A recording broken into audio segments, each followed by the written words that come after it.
Synthesis করা, circuit synthesis, ঠিক আছে। আমরা হচ্ছে প্রবলেম দেওয়া থাকলে, ডেসক্রিপশন দেওয়া থাকলে সার্কিটের, সেটা থেকে আমরা সার্কিটটা বানাতে পারি।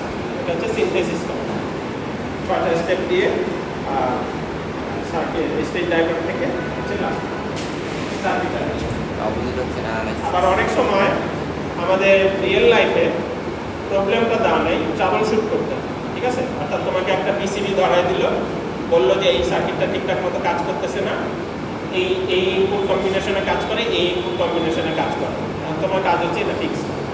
তাহলে তখন আমাদের কী করতে হবে, আমাদের কাছে একটা সার্কিট ডায়াগ্রাম দেওয়া আছে, সার্কিট আছে, এইটার থেকে বের করতে হবে এটা আসলে কি কাজ করে, তারপরে ওটাকে চেঞ্জ করে আমাকে এটাকে ঠিক করতে হবে, ঠিক আছে। তাহলে এই প্রসেসটাকে বলা অ্যানালাইসিস, ঠিক আছে। তাহলে অ্যানালাইসিসের কি থাকবে, আমাকে একটা সার্কিট দেওয়া হবে, আমার কি করতে হবে সেটা থেকে বের করতে হবে এটা কি কাজ করে। কি কাজ করে বের করা মানে হচ্ছে স্টেট ডায়াগ্রামটা বের করা। তাহলে আগে যে 6টা স্টেপ আমরা যেই সিরিয়ালে করছি, ঠিক উল্টা সিরিয়ালে আমরা ওই 6টা স্টেপ পারফর্ম করব, ঠিক আছে। তাহলে প্রথমে কি করব, সার্কিট ডায়াগ্রাম, দেন হচ্ছে কার্নো ম্যাপ, তারপরে হচ্ছে এক্সাইটেশন টেবিল, তারপর ট্রানজিশন টেবিল, তারপরে স্টেট টেবিল, তারপরে স্টেট ডায়াগ্রাম। তারপরে স্টেট ডায়াগ্রামে যেয়ে দেখবো যে আচ্ছা এখন কোন ইনপুটগুলো কাজ করছে, কোন স্টেটগুলো কাজ করছে, কোন স্টেটগুলো কাজ করছে না।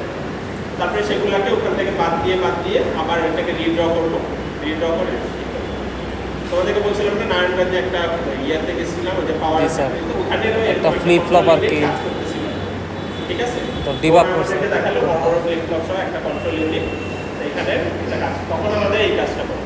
ওখান থেকে সার্কিট ডায়াগ্রামটা আমরা দেখছি যে কোন কোন জায়গায় কি লাগানো, কয়টা ফ্লিপ ফ্লপ আছে, সেই অনুযায়ী অ্যানালাইসিস করবো। অ্যানালাইসিস করে স্টেট ডায়াগ্রামে গেছি, তারপরে দেখছি কোন কোন ইনপুটের জন্য কোন কোন কাজ করে, কাজ করে। তখন ওই স্টেট ট্রানজিশনগুলোকে বাদ দিয়ে আবার নতুন করে স্টেট ডায়াগ্রাম এঁকে তারপরে আবার সার্কিটটা আমরা তৈরি করে তখন যেটা যে জায়গায় বাদ দিতে হয়েছে, যেই কানেকশনটা উল্টা করে অন্য জায়গায় লাগাতে হয়েছে, সেভাবে করে ওটা ঠিক করে দিতে, ঠিক আছে। তাহলে সার্কিট ট্রাবল শুট করার জন্য কোনো একটা সার্কিট কাজ করতেছে না, তখন তোমাদেরকে অ্যানালাইসিস করে বের করতে হবে যে এইটা আসলে কীভাবে কাজ করে।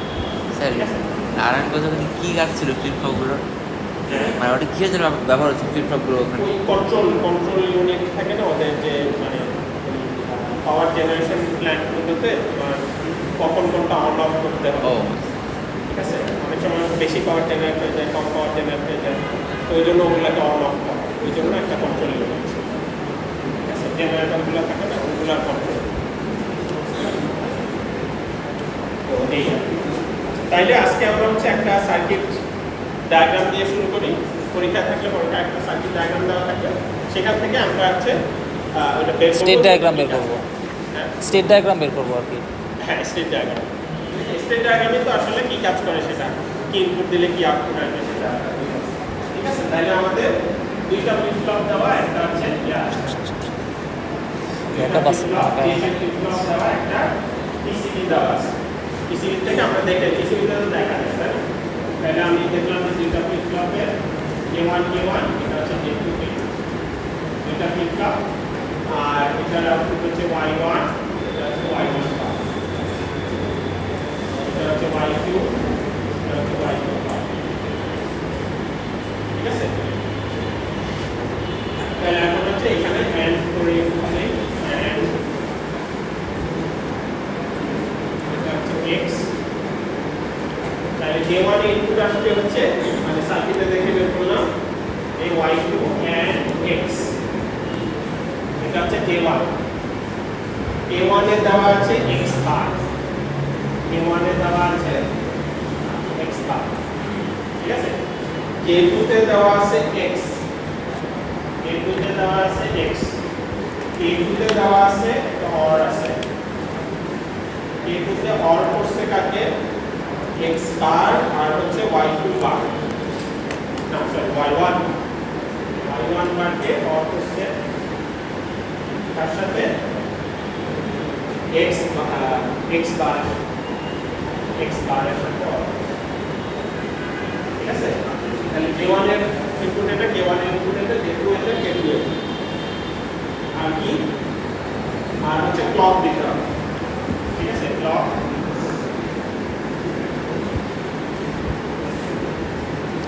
লক দিলাম, লক। আর কি আছে? আউটপুট আছে, আউটপুট z আছে x y1 y2। তাহলে আউটপুটের জন্য এখানে করতে হবে y1 কে নিতে হবে, y2 কে নিতে হবে, আর এটা কে নিতে হবে x।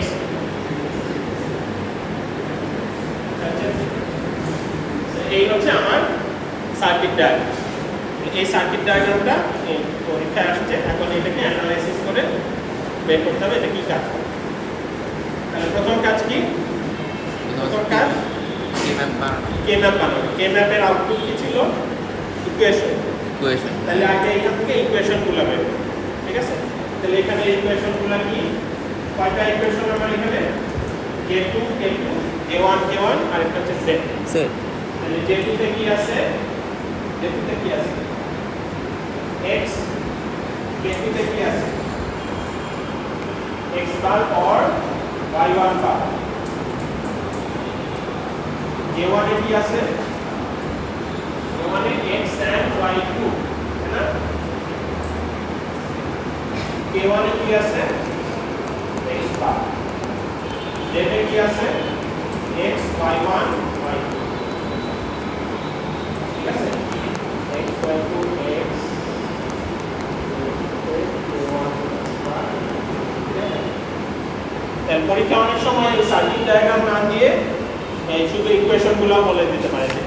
ধরি একটা সার্কিটে দুইটা ফ্লিপ ফ্লপ আছে, দুইটা ফ্লিপ ফ্লপের এগুলো আছে, এখন তোমাকে সার্কিটটা অ্যানালাইজ করতে হবে। ইকুয়েশনগুলো দেওয়া থাকলেই তো আসলে অনেক সময় এটাও দেওয়া থাকে, অনেক সময় এটা, ঠিক আছে? এরপরের স্টেপ কি? এখন কি করবো? কে ম্যাপ। কয়টা কে ম্যাপ হবে? 5টা। 5টা। তাহলে প্রথমে J2 এর কে ম্যাপটা বের করি। J2 এর কে map Y2 Y1 X। Just উল্টা ভাবে বের করছি। আগে এই দিক থেকে ওই দিকে গেছিল, এখন ওই দিক থেকে এই দিকে। তাহলে আমরা জোন কেয়ার দিতে পারবো না, তাই না? জোন কেয়ার তো আমরা বলতে পারবো না। যখন এই দিক থেকে এই দিকে আসতেছি তখন 1 0 বসে। তাহলে এখানে এই J2 মানে হচ্ছে এটা ধরো J2 এর জন্য বের করব। J2 এর জন্য কে ম্যাপ। তাহলে J2 সমান X। তাহলে 0 0 0 1 1 1 1। তাহলে J2 এর জন্য X গুলাতে 1, এগুলোতে 0। ঠিক আছে? জি স্যার। তারপরে K2 এর জন্য K2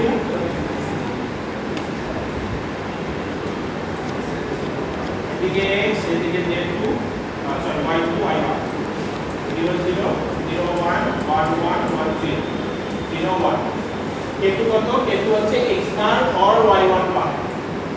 এটা আমরা ভুল হচ্ছে কিনা? X বার এখানে 1 or Y1 বার। Y1 বার মানে হচ্ছে X টা 1, ঠিক আছে? ঠিক আছে? ভুল হচ্ছে কিনা খেয়াল করো। K2 গেল। এরপরে হচ্ছে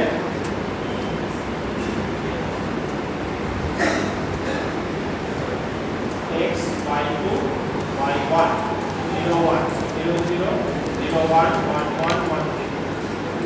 তাহলে এরপরে হচ্ছে J1 হচ্ছে X or Y2, X or Y, X and Y, X and Y2। তাহলে X এ 1 থাকবে, Y2 তে 1 থাকবে, তাহলে এই দুটো 1, তাই না? বাকিগুলো 0। তারপরে K1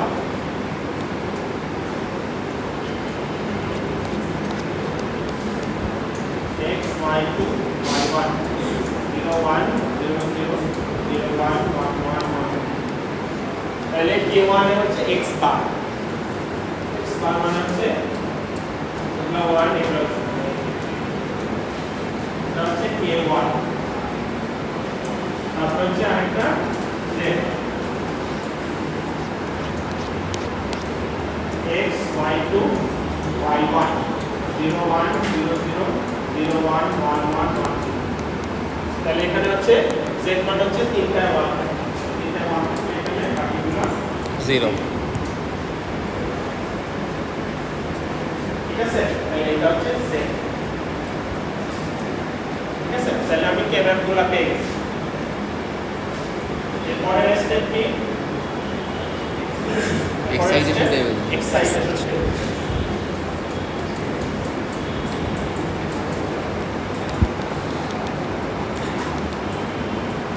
এক্সাইটেশন টেবিল। এক্সাইটেশন টেবিলটা কেমন থাকে দেখবে? এইদিকে রাখছি আমরা y2 y1 আর এইদিকে হচ্ছে ইনপুটগুলা জি স্যার। x equal to 0 এর জন্য x equal to 1 এর জন্য আবার হচ্ছে J1 K1 x equal to 0 এর জন্য x equal to 1 এর জন্য, তারপর Z x equal to 0 এর জন্য x equal to 1 এটাকে আলাদা করে লিখি x equal to 0 এর জন্য x equal to 1 এর জন্য Z1 ঠিক আছে ঠিক আছে তাহলে y2 y1 এর কি থাকতে পারে 0 0 0 1 1 1 1 0 এখানে থেকে J2 এটা K2 এটা তাহলে 0 1 ঠিক আছে তারপরে 0 1 তারপরে 0 1 তারপরে 0 1 তাহলে এগুলো সবগুলোতে 0 1 বুঝা যাচ্ছে দুই দিন করে মিলাবে তাহলে এখানে K2 তে 1 K2 তে 1 তাহলে 1 1 এটা হচ্ছে 1 1 তারপরে 1 0 1 0 তারপরে হচ্ছে 1 0 1 0 তারপরে 1 1 1 ঠিক আছে তারপরে K1 K1 এটা হচ্ছে 0 এটা 1 তাহলে দেখা যাচ্ছে সবগুলা 0 1 সবগুলা 0 1 জি স্যার। 0 1 0 1 0 1 তারপরে x equal to 1 এর জন্য 0 0 0 0 1 0 1 0 তাহলে 0 0 0 0 1 0 1 0 মনে হচ্ছে নাকি ক্যালকুলেটর তারপরে z তো বিদেশ z যেটা আছে ওই কথাই দিলাম ঠিক আছে তাহলে এক্সাইটেশন টেবিল হয়ে গেল এরপরে হচ্ছে এরপরে ট্রানজিশন টেবিল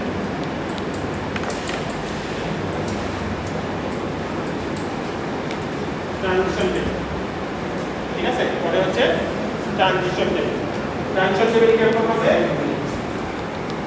এদিকে হচ্ছে y2 y1 এপাশে ক্যাপিটাল Y2 ক্যাপিটাল Y1 কমা Z ঠিক আছে capital Y2 capital Y1 comma Z x equal to 0 এর জন্য x equal to 1 এর 0 0 0 1 1 1 1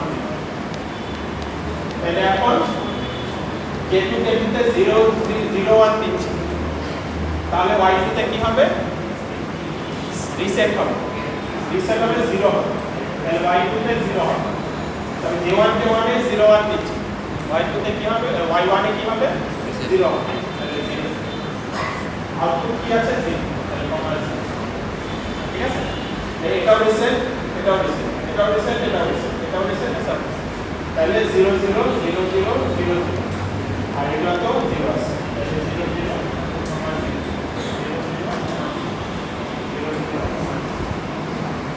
ঠিক আছে তারপর এটা দেখি x equal to 1 এর জন্য 1 1 এর টু তে 1 1 টগল টগল কোনটা হবে যেটা আছে y2 তে কত আছে 0 আছে টগল হলে 1 হবে তাহলে এটার জন্য পাবো 1 এটা আছে নো চেঞ্জ নো চেঞ্জ মানে হচ্ছে 0 হবে 0 আছে আগে এটা 0 থাকে তাহলে 1 0 ঠিক আছে তাহলে এটা হচ্ছে 1 0 কমা আউটপুট কত আছে এখানে 0 স্যার টগল কোডটা একটু দেখাবেন আবার y2 তে টগল করতে হবে যেহেতু তে 1 1 দিলে y2 তে 0 ছিল এখন টগলটাই 1 তাহলে y2 এখানে হচ্ছে 1 বাকিটা কি 0 0 নো চেঞ্জ তাহলে y1 এ কত আছে 0 আছে তাহলে নো চেঞ্জ তাহলে এখান থেকে 0 ঠিক আছে তারপরে আসি 1 0 1 হচ্ছে সেট তাহলে যাই থাকুক না কেন y2 তে সেটা সেট হবে তাহলে 1 এটা হচ্ছে নো চেঞ্জ মানে হচ্ছে y1 এ কত আছে 1 আছে তারপরে 1 1 এটা 1 এটা 1 তাহলে এটা সেট হচ্ছে তাহলে 1 1 কমা কত আছে আউটপুটে 0 আছে ঠিক আছে তবে এটা কত সেট 1 এটা কত সেট 1 এটা 1 তাহলে হচ্ছে 1 1 ঠিক আছে এখানে কিন্তু অনেকে ভুল করে একটু ঠান্ডা মাথায় করতে হবে তবে 1 1 1 1 মানে হচ্ছে টগল কি টগল হবে y2 তে যা আছে সেটা টগল হবে আগে 1 আছে তাহলে 0 হবে তাহলে 0 এটার জন্য 0 তাহলে 0 লিখলাম তারপরে y1 এর জন্য 1 0 সেট যাই তো আপনারা সেট হবে তাহলে হচ্ছে সেট আউটপুট কত আছে বুঝা গেছে তাহলে ঠান্ডা মাথায় এটা করতে হবে। এরপরে আসি এইটা। স্যার লাস্টেরটা আবার বলবেন? লাস্টেরটা স্যার, লাস্টেরটা কি বললেন? লাস্টেরটা 1 1 মানে হচ্ছে টগল। টগল, হ্যাঁ। কোনটা টগল হবে? y তে প্রথমটা টগল হবে, হ্যাঁ। আগে 1 ছিল, এখন 0 হবে। 0 হবে, হ্যাঁ। তাহলে এই যে 0, এই যে 0। আচ্ছা, তারপরে ওটা আছে 1 0 আছে, সেট হবে, তাহলে হচ্ছে কি তাহলে আগে যাই 0 আছে 1 হবে। জি স্যার, বুঝতে পারছি। এখন স্টেট টেবিল কিভাবে আঁকি আমরা? এদিকে থাকে প্রেজেন্ট স্টেট, এদিকে থাকে next state comma z, x equal to 0 এর জন্য x ইকুয়াল টু 1 এর। তাহলে এখন স্টেটগুলোর নাম দিতে হবে। নাম দিলাম a b c d, ঠিক আছে? নাম দিলাম, তাহলে a b c d।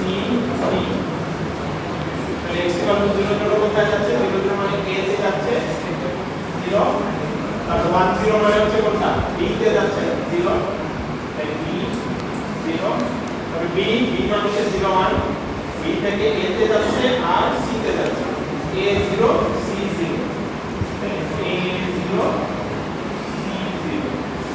তারপরে c তে a 0 তে মানে a 0 c 1, a 0 1, তারপরে a0 আর এটা হলো b0, a0 b,